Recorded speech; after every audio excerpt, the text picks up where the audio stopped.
Industrial biotechnology company Praj Industries ने alcohol based aviation turbine fuel के production का pilot project start किया। ये भारत का पहला alcohol to aviation fuel plant है जो कंपनी के Pune based research and development lab पर है, जिसे recently union petroleum and natural gas minister Hardeep Singh Puri ने इनॉग्रेट किया।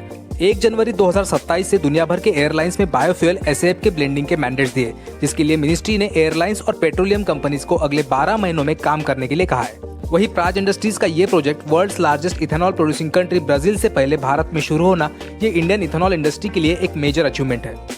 इस जनवरी महीने में अमेरिका की लांजा जेट ने दुनिया का पहला ethanol to SAF commercial production start किया है। वही 2025 से अमेरिका में एविएशन टरबाइन फ्यूल में एसएएफ की ब्लेंडिंग स्टार्ट होगी, तो भारत में 2027 से 1% एसएएफ ब्लेंडिंग, तो 2028 से 2% एसएएफ की ब्लेंडिंग होगी।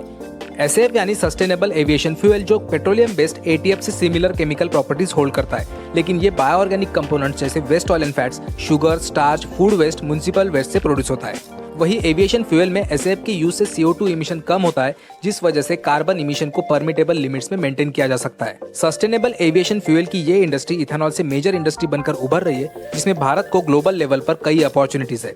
वही 2027 से एविएशन फ्यूल में 1% एसएएफ ब्लेंडिंग के लिए सिर्फ भारत को ही 14 करोड़ लीटर्स एसएएफ की जरूरत होगी। वही 1 लीटर एसएएफ प्रोडक्शन के लिए लगभग 28 लीटर्स इथेनॉल की रिक्वायरमेंट होती है, जिस हिसाब से भारत को 2027 से 392 करोड़ लीटर्स इथेनॉल की रिक्वायरमेंट होगी, तो 2028 से 784 करोड़ लीटर्स इथेनॉल की रिक्वायरमेंट होगी। वही भारत के इथेनॉल ब्लेंडिंग प्रोग्राम EBP के अंडर करंटली पेट्रोल में 12% इथेनॉल ब्लेंडिंग के लिए भारत को एनुअली 542 करोड़ लीटर्स की रिक्वायरमेंट होती है। दोनों फ्यूल ब्लेंडिंग प्रोग्राम को कंपेयर करते हैं तो सस्टेनेबल एविएशन फ्यूल में भारतीय इथेनॉल इंडस्ट्रीज के लिए मेजर अपॉर्चुनिटीज है।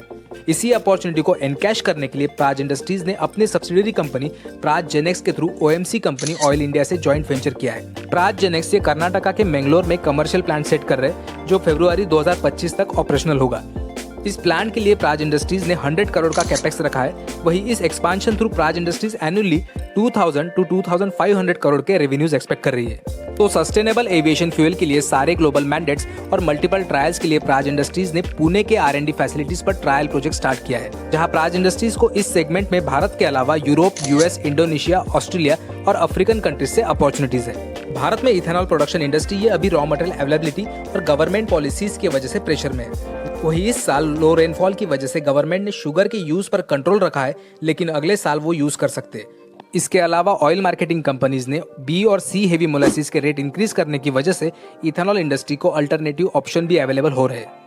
इथेनॉल ब्लेंडिंग प्रोग्राम और सस्टेनेबल एविएशन फ्यूल के फ्यूचर प्रोस्पेक्ट देखते हुए इस इंडस्ट्री में मेजर पोटेंशियल है, जिसमें देश के मेजर शुगर इंडस्ट्रीज और डिस्टिलरीज इन्वेस्ट कर रहे हैं। वही इस सेक्टर में इंडस्ट्रीज द्वारा major investments plant and machinery के इंस्टॉलेशन के लिए हो रही है, जिसका मेजर बेनिफिट प्राज इंडस्ट्रीज जैसी कंपनी को होगा, जिनका 75% से ज्यादा बिजनेस ये इथेनॉल प्लांट सेटअप से आता है। इथेनॉल प्लांट सेटअप के अलावा ये company beverage industries, waste water treatment plants और क्रिटिकल प्रोसेस इक्विपमेंट्स और स्किड्स में एक्टिव है, जिनके भारत के अलावा 100 देशों में क्लाइंट्स है। वही देश में चल रहे इथेनॉल ब्लेंडिंग प्रोग्राम की वजह से प्राज इंडस्ट्रीज की पिछली 5 वर्षों की ग्रोथ एक्सेप्शनल रही है, जिन्होंने इन दिनों 31% की CAGR से रेवेन्यू और 47% की CAGR से प्रॉफिट ग्रोथ मेंटेन की है।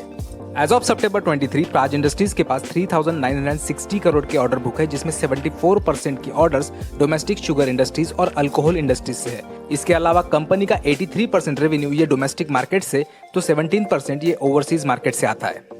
रिसेंट क्वार्टर्स में कंपनी पूरी तरह से डेट फ्री होने के साथ साथ कैश सरप्लस हुई है, जिस वजह से Praj industries 2G ethanol plants के अलावा bio CBG projects, semiconductor, green hydrogen और सस्टेनेबल एविएशन फ्यूल जैसे न्यू एज बिजनेसेस में डाइवर्सिफिकेशन कर रही है, जिसमें फ्यूचर के लिए कंपनी के पास ट्रिमेंडस अपॉर्चुनिटीज है। ये न्यू एज बिजनेसेस कंपनी अपनी subsidiary Praj high purity systems और प्राज जेनेक्स लिमिटेड के थ्रू एग्जीक्यूट कर रही है, जहां सेमीकंडक्टर्स और ग्रीन हाइड्रोजन जैसे एप्लीकेशंस के लिए हाई प्योरिटी वाटर की जरूरत होती है, जिसके लिए प्राज इंडस्ट्रीज डीसैलिनेशन और वाटर ट्रीटमेंट प्रोजेक्ट्स पर काम कर रही है। तो करंटली कंपनी के ऑर्डर बुक में 5 बायो CBG प्रोजेक्ट्स भी शामिल है। कुल मिलाकर देखें तो करंट ऑर्डर बुक और फ्यूचर पोटेंशियल बिजनेस में प्राज इंडस्ट्रीज का डाइवर्सिफिकेशन के साथ साथ स्ट्रॉन्ग फंडामेंटल्स की वजह से ये एक बेस्ट पोर्टफोलियो स्टॉक बना है, जिसे लॉन्ग टर्म के लिए जरूर होल्ड किया जा सकता है। हालांकि ये हमारी निजी राय है, आप सब अपनी स्टडी करने के बाद इसमें इन्वेस्टमेंट का प्लान बना सकते हैं। कंपनी के फाइनेंशियल रेशियोज देखते हैं तो ROC 31% है, तो रिटर्न ऑन इक्विटी 23.7% है, जो 20% के बेंचमार्क से ऊपर है।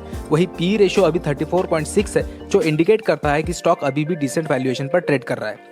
वही टेक्निकल चार्ट्स पर देखें तो स्टॉक कई दिनों से 500 टू 530 की रेंज में कंसोलिडेट हो रहा है, जहां 480 का एक स्ट्रॉन्ग सपोर्ट दिख रहा है। हमारे साथ अंत तक बने रहने के लिए दिल से धन्यवाद और वीडियो अच्छा लगा तो लाइक करें और अपने थॉट्स कमेंट्स बॉक्स में जरूर शेयर करें।